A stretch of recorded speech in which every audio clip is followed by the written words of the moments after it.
Hi there! Today I'd like to discuss how to block templates in Google Slides using SafeDoc.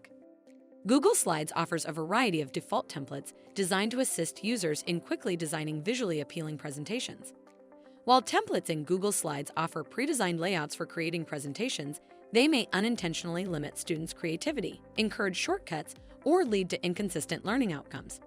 That's where xFanatical SafeDoc comes for the rescue.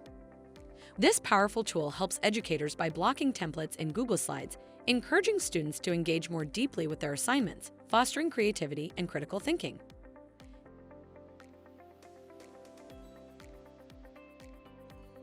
Getting started is a breeze.